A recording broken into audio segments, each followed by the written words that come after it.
8h48 sur RTL. Nous sommes avec l'invité de RTL Matin Week-end. Nous sommes en ligne avec Jean-François Loiseau. Bonjour. Bonjour. Vous êtes le président d'Intercéréales, de la filière céréales en France. On est ravis de vous recevoir ce matin, car vous avez des bonnes nouvelles. Mais d'abord, ça y est, Jean-François Loiseau, les moissons sont terminées. Les moissonneuses-batteuses peuvent rentrer dans la grange ? Alors, dans certaines régions de France, oui, le sud de la France, une partie du sud de la région centre, mais en Bourgogne, en Picardie, dans la région Normandie et dans le nord de la France, la moisson n'est pas du tout terminée. Elle va terminer quand ? Écoutez, ça dépend souvent de la météo, hein. Ça dépend de la maturité des grains, faut qu'ils soient bien secs, bien durs, et ça dépend évidemment de la météo.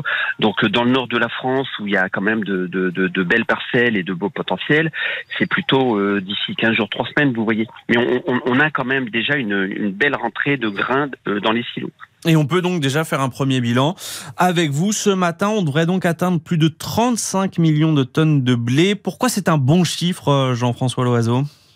Alors, c'est un chiffre intéressant parce que déjà, ça permet de donner un rendement moyen. Alors, c'est assez difficile quand on parle de moyenne parce que il y a évidemment de très bons rendements et de rendements moins bons. Ce qui est intéressant, c'est que cette année, dans les régions qui souvent sont difficiles, ce que l'on appelle des régions un petit peu plus fragiles, des zones intermédiaires, tout un croissant qui va des Charentes jusqu'à la Lorraine, eh bien dans ce grand croissant là qui traverse la France, il y a de bons rendements, il y a de belles parcelles, en tout cas bien meilleures que d'habitude. Et donc ce qui fait que si on ajoute à cela les rendements moyens dans les zones beaucoup plus fertiles, ouais, comme certaines régions de la Beauce ou du nord de la France, on arrive à cette production de l'ordre de 36 millions de tonnes, avec en plus ce qu'on appelle le taux de protéines, c'est-à-dire un peu la qualité du grain, qui sera plutôt au rendez-vous et qui va nous permettre de faire finalement de la farine de qualité pour la boulangerie, en parlant de la baguette française, et qui va nous permettre aussi de pouvoir proposer ces blés à des clients en Italie, en Espagne, parce que c'est une région, l'Espagne notamment, qui a énormément souffert de la sécheresse depuis 2 mois, oui, 2 mois et demi. Et puis au pourtour méditerranéen, il faut penser à certaines régions comme l'Algérie ou le Maroc, le Maghreb, où là, il n'y a pas souvent de bonnes récoltes, et en ce moment, c'est plutôt des récoltes mauvaises. Ils ont pas forcément, il n'y a pas que la météo, Ils sont en retard de beaucoup de sujets autour de l'agronomie, de la sélection variétale. Et donc, ces pays-là ont besoin de céréales. Et pourquoi pas les céréales françaises? Parce que les céréales françaises exportées, ce sont finalement des emplois, c'est de la valeur ajoutée, c'est de l'enrichissement finalement de l'économie française. Donc vous allez beaucoup exporter. Est un bon chiffre. Vous allez beaucoup exporter cette année, mais je crois savoir que les prix sur les marchés ont fortement chuté depuis le début de la guerre en Ukraine, quand là pour le coup les prix s'étaient envolés. Entre mai 2022 et aujourd'hui, les prix ont quasiment été divisés par 2. Est-ce que ça vous inquiète ? Alors, il faut qu'on fasse très attention, parce que si vous voulez, effectivement, il y a eu ce pic du prix des céréales à des niveaux de 350 à 400 euros la tonne juste avant l'été ou au moment de l'été 2022, mais à cause de la guerre. Enfin, on va quand même pas se réjouir d'une guerre qui fasse augmenter des prix. Ça a été cette guerre finalement d'abord un cataclysme pour les Ukrainiens.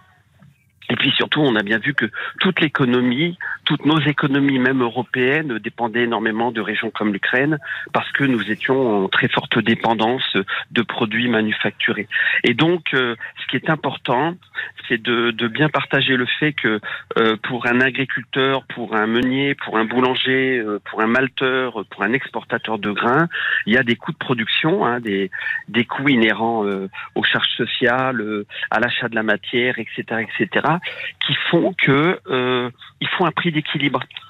Si le prix est trop élevé, c'est bon pour l'agriculteur, mais c'est mauvais finalement à la fin pour l'industriel qui doit valoriser. Et puis si le prix est bas, eh bien l'agriculteur, lui, il peut pas vivre correctement.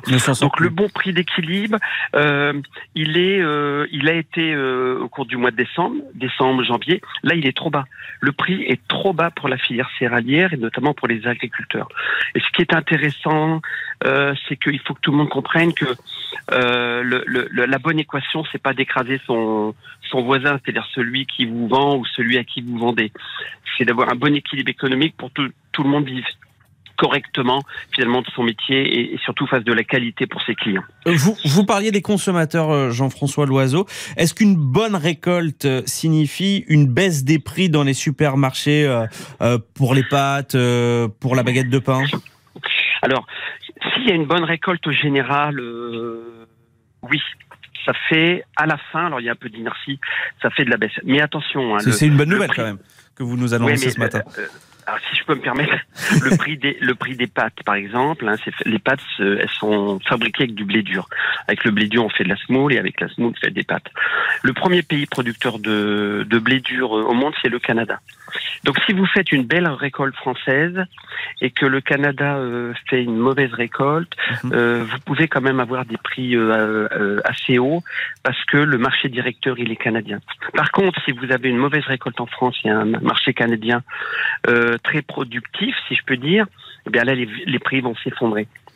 Il faut toujours regarder qui est le leader, vous voyez, qui est le référent.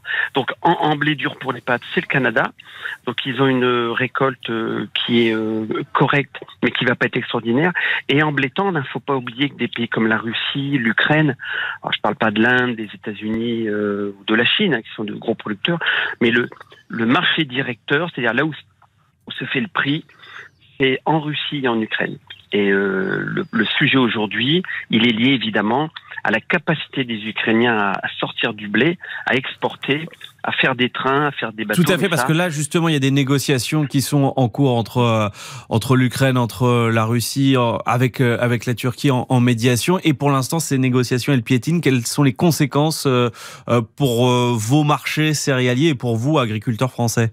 Alors ça, c'est un point très important, c'est-à-dire que si les négociations se passent mal, s'il y a fermeture du fameux corridor, c'est-à-dire en fait la possibilité de sortir des bateaux de la mer Noire, donc d'Ukraine, de Russie, ils peuvent le faire parce qu'ils sont en escorte militaire. Si donc ce tuyau de sortie des bateaux se ferme, il y aurait inexorablement une tension sur les marchés et donc une hausse du prix des céréales et donc une hausse du prix des produits alimentaires. Oui, donc il faut en avoir conscience. Voilà, on est encore loin d'être. Oui. On avoir fini avec cette inflation des produits alimentaires. Et ça montre bien, si je peux me permettre, que on a un peu tendance à oublier. Nous avons oublié collectivement ces dernières années que la production agricole et la filière alimentaire, c'est-à-dire des industries, des entreprises qui fabriquent des produits agricoles et alimentaires, étaient nécessaires. On parle beaucoup de souveraineté alimentaire, on parle d'indépendance agricole et alimentaire. C'est le moment en France et en Europe de réintroduire un vrai schéma directeur, vous voyez, de politique générale, comme on l'a fait il y a plusieurs années, comme on le fait dans la défense, dans la médecine, dans l'aviation. Il faut en France un vrai schéma directeur de politique agricole et alimentaire et qualitative. Et on peut le faire en décarbonant, en utilisant moins de chimie. Tout est possible. C'est une question de volonté et de moyens. Le message est bien passé sur RTL. Merci beaucoup, Jean-François Loiseau. Merci. Très bonne journée à vous. Je le rappelle, vous êtes le président d'Intercéréales. C'est la filière céréales en France. Merci d'avoir répondu à nos questions.